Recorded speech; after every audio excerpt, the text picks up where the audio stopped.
తమిళనాడులో ఏకంగా సీఎస్ రామ్మోహన్ రావు ఇంటిపైన ఐటీ దాడులు జరగడంతో రాజకీయ అధికార వర్గాల్లో కలకలం రేగింది. ఎప్పుడు తమపై దాడులు జరుగుతాయో అని ఆందోళన చెందుతున్నారు సీనియర్ అధికారులు, రాజకీయ నేతలు. మరోవైపు ఇవాళ సీఎస్ రామ్మోహన్ రావును ఏ క్షణంలో అయినా అరెస్ట్ చేసే అవకాశం ఉంది. అంతకుముందే ఆయనను ఈడీ అధికారులు ప్రశ్నించనున్నారు. ఈడీ ఎంక్వైరీ తర్వాత ఆయనను అరెస్ట్ చేసే అవకాశాలు ఉన్నట్టు తెలుస్తోంది. ఇప్పటివరకు రామ్మోహన్ రావు ఇంట్లో 35 లక్షల నగదు, 5 కిలోల బంగారాన్ని స్వాధీనం చేసుకున్నారు. 14 ప్రాంతాల్లో ఐటీ సోదాలు జరిగాయి.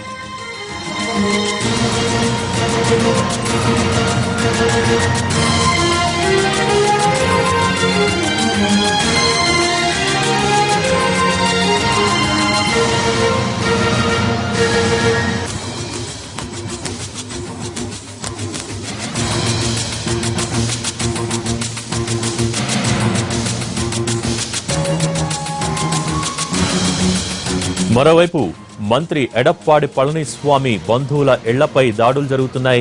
నిన్న అర్ధరాత్రి వరకు ఆయన బంధువుల ఇళ్లపై దాడులు చేశారు ఐటీ అధికారులు. ఓ పక్క ఐటీ, మరో పక్క సిబిఐ, అటు ఈడీ దాడులతో ఉక్కిరిబిక్కిరైపోతున్నారు తమిళనాడు సీనియర్ నేతలు, అధికారులు. ఇప్పటికే మాజీ మంత్రులు, చెన్నై మాజీ మేయర్, సీనియర్ లీడర్ల ఇళ్లలోనూ సోదాలు చేశారు. ఈ సోదాల్లో కోట్లాది రూపాయలు స్వాధీనం చేసుకున్నారు.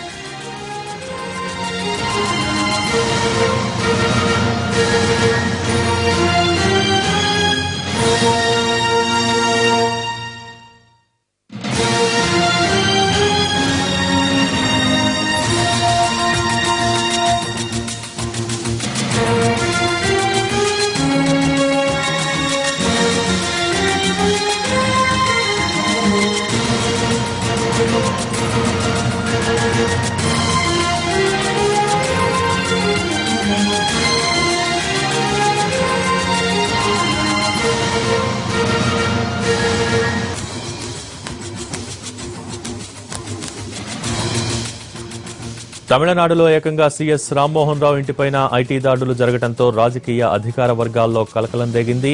ఎప్పుడు తమపై దాడులు జరుగుతాయో అని ఆందోళన చెందుతున్నారు సీనియర్ అధికారులు, రాజకీయ నేతలు. మరోవైపు ఇవాళ సీఎస్ రామ్మోహన్ రావును ఏ క్షణంలో అయినా అరెస్ట్ చేసే అవకాశం ఉంది. అంతకు ముందే ఆయనను ఈడీ అధికారులు ప్రశ్నించనున్నారు. ఈడీ ఎంక్వైరీ తర్వాత ఆయనను అరెస్ట్ చేసే అవకాశాలు ఉన్నట్టు తెలుస్తోంది. ఇప్పటి వరకు రామ్మోహన్ రావు ఇంట్లో 35 లక్షల నగదు, 5 కిలోల బంగారాన్ని స్వాధీనం చేసుకున్నారు. మొత్తం 14 ప్రాంతాల్లో ఐటీ సోదాలు జరిగాయి.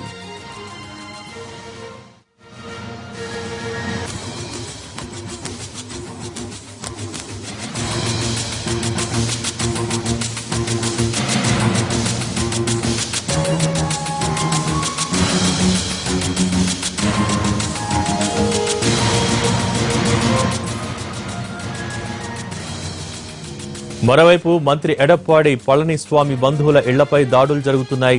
నిన్న అర్ధరాత్రి వరకు ఆయన బంధువుల ఇళ్లపై దాడులు చేశారు ఐటీ అధికారులు. ఓ పక్క ఐటీ, మరో పక్క సిబిఐ, అటు ఈడీ దాడులతో ఉక్కిరిబిక్కిరైపోతున్నారు తమిళనాడు సీనియర్ నేతలు, అధికారులు. ఇప్పటికే మాజీ మంత్రులు, చెన్నై మాజీ మేయర్, సీనియర్ లీడర్ల ఇళ్లలోనూ సోదాలు చేశారు. ఈ సోదాల్లో కోట్లాది రూపాయలు స్వాధీనం చేసుకున్నారు.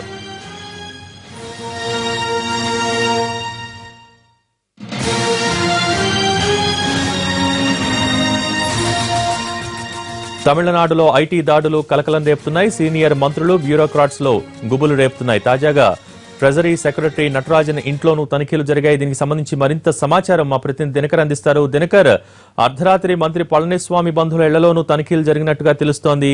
దీనికి సంబంధించి మీ దగ్గరున్న పూర్తి వివరాలేంటి?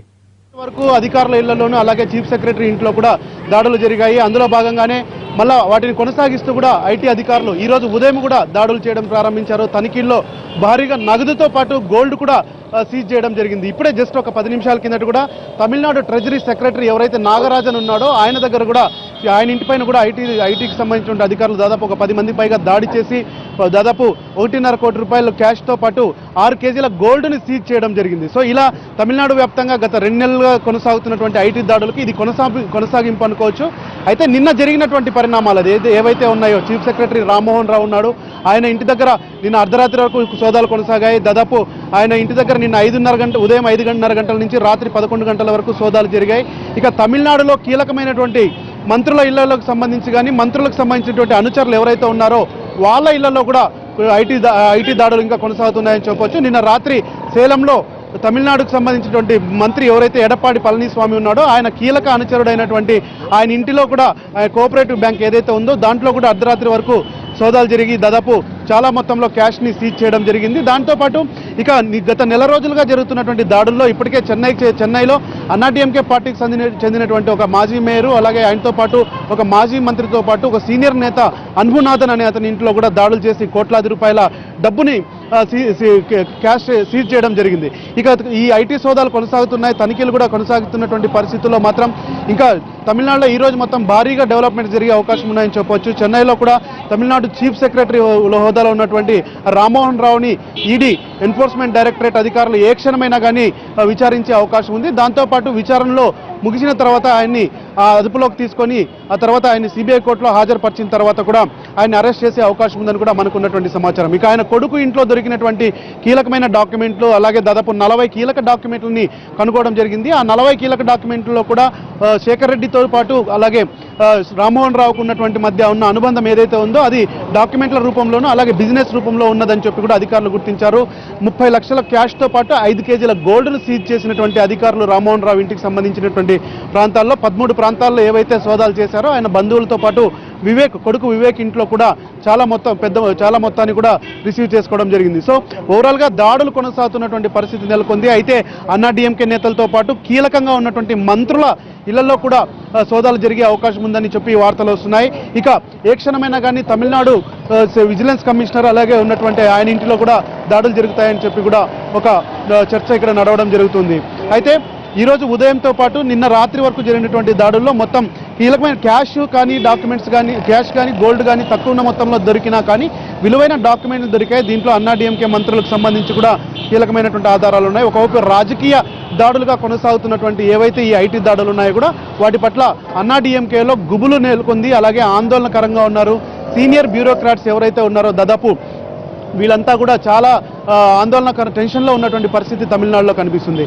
ఇక శేఖర్ రెడ్డికి సంబంధించి ఏదైతే పెద్ద నోట్ల రద్దు వ్యవహారంలో కరెన్సీ వ్యవహారంలో ఆయన అరెస్ట్ చేసిన సందర్భంలో తమిళనాడులో ఉన్నటువంటి కీలకమైనటువంటి ఐఏఎస్ ఆఫీసర్లు కూడా ఇందులో ఇన్వాల్వ్ అయ్యారని చెప్పి దాదాపు 190 కోట్ల రూపాయల క్యాష్కు సంబంధించి పెద్ద నోట్ల నుంచి కొత్త నోట్లకు మార్పిడి చేయడంలో ఈ అధికారులంతా కూడా భాగస్వామ్యం ఉన్నదని చెప్పి ఐటీ అధికారులకు పూర్తిస్థాయి సమాచారం రావడంతో ఐటీ అధికారుల ఇళ్లలో మిగిలిన ఐఏఎస్ అధికారులను కూడా ఏ క్షణమైనా కానీ వెళ్ళి వారి దగ్గర తనిఖీలు చేసే అవకాశం ఉంది. నిన్న జరిగిన పరిణామాలు అర్ధరాత్రి వరకు జరిగిన వాటిని చూస్తే మాత్రం రాత్రి 11 గంటల వరకు రామ్మోహన్ రావు ఇంట్లో సెక్రటేరియట్లో నిన్న మధ్యాహ్నం 2:30 నుంచి రాత్రి 9 గంటల వరకు దాదాపు 7 గంటల పాటు తనిఖీలు జరిగాయి. ఆ తర్వాత సెక్రటేరియట్లోనే 20 డాక్యుమెంట్లు పైగా రామ్మోహన్ రావుకు సంబంధించినటువంటి డాక్యుమెంట్లు సీజ్ చేశారు. అలాగే ఒక ల్యాప్టాప్ కూడా సీజ్ చేసి ఆయనకు సంబంధించిన ఫర్దర్ విచారణకు సంబంధించిన కూడా ఇన్ఫర్మేషన్ తీసుకున్నటువంటి పరిస్థితి చెన్నైలో కొనసాగుతుందని చెప్పవచ్చు. సో ఇది పరిస్థితి. Okay, thank you Dinakar.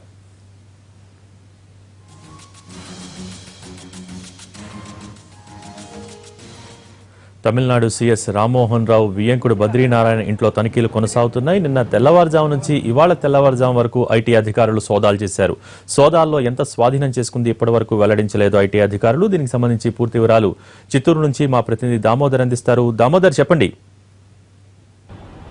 Tamil Nadu CS Rammohan రావు ఇంట్లో జరుగుతున్న ఐటీ తనిఖీల్లో భాగంగా చిత్తూరు నగరంలోనే ఆయన వియంకుడు బద్రీనారాయణ మాజీ టీటీడీ బోర్డు చైర్మన్, అదేవిధంగా మాజీ ఎంపీ ఆదికేశ్వర నాయుడు స్వయాన సోదరుడైన ప్రస్తుత ఎమ్మెల్యే సత్యప్రభ మరిదైన బద్రీనారాయణ ఇంట్లో నిన్న తెల్లవారుజామున 5 గంటల నుంచి ఈరోజు తెల్లవారుజామున 2 గంటల వరకు ఐటీ తనిఖీలు నిర్వహించబడ్డాయి. ఈ ఐటీ తనిఖీల్లో ఎంత లభ్యమైంది మాత్రం ఇంతవరకు ఐటీ అధికారులు ఇంతవరకు వెల్లడించలేదు. వారు చెన్నై వెళ్ళిన తర్వాత పూర్తి వివరాలు వెల్లడించే అవకాశం ఉంది. మరోవైపు తమిళనాడు సీఎస్ రామ్మోహన్ రావు ఇంటిలో జరిగిన ఐటీ ప్రకంపనలు చిత్తూరు జిల్లా వ్యాప్తంగా జరిగినట్టు తెలుస్తుంది. అదేవిధంగా రాష్ట్రంలోని ప్రకాశము, నెల్లూరు జిల్లాలతో పాటు చిత్తూరులోని బద్రీనారాయణ ఇంట్లో, అదేవిధంగా వేలూరులో కూడా శేఖర్ రెడ్డితో పాటు తమిళనాడు సీఎస్ రామ్మోహన్ రావుకు సన్నిహితంగా ఉన్న కొంతమంది ఇళ్లలో కూడా తనిఖీలు నిర్వహించారు. ఈ తనిఖీల్లో పెద్ద ఎత్తున బంగారంతో పాటు నగదు లభ్యమైనట్టు తెలుస్తుంది. అయితే ఇప్పటి వరకు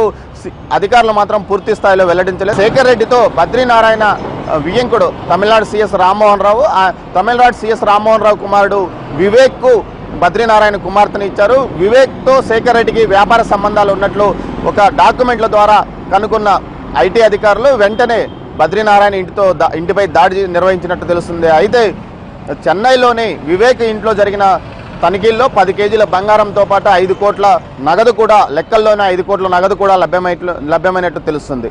మొత్తం మీద శేఖర్ రెడ్డి ఇంటిపై ఐటీ దాడులు జరిగిన తర్వాత జరుగుతున్న పరిణామాల్లో భాగంగా రామ్మోహన్ రావుతో పాటు ఆయన బంధువుల ఇళ్లలో జరుగుతున్న దాడులు మరికొంత కాలం పాటు సాగే అవకాశం ఉందని తెలుస్తుంది. ముఖ్యంగా శేఖర్ రెడ్డితో సన్నిహిత సంబంధాలున్న అధికారులు, అదేవిధంగా అతనితో పాటు వ్యాపార సంబంధాలు ఉన్న వారిపైన కూడా మరికొద్ది రోజుల పాటు దాడులు కొనసాగే అవకాశం ఉందని తెలుస్తుంది. అయితే గతంలో చిత్తూరు ఎమ్మెల్యే సత్యప్రభ ఇంటిపై నోట్లు రద్దు కాకముందే ఒకసారి పెద్ద ఎత్తున తనిఖీలు నిర్వహించారు ఐటీ అధికారులు. ఆ తర్వాత బెంగళూరులోని వైదేహి ఆసుపత్రిలో భారీ మొత్తంలో డబ్బు పట్టబడడం కూడా అలా తెలిసిందే. అయితే దానికి దీనికి సంబంధం లేకపోయినప్పటికీ మరోసారి వారి సంబంధికులైన బద్రీనారాయణ ఇంట్లో నిన్నటి రోజు ఈ విధంగా ఐటీ అధికారులు దాడులు నిర్వహించడం చిత్తూరు వ్యాప్తంగా ఒక సంచలనం, చిత్తూరు జిల్లా వ్యాప్తంగా ఒక సంచలనం కలిగించిందని చెప్పవచ్చు.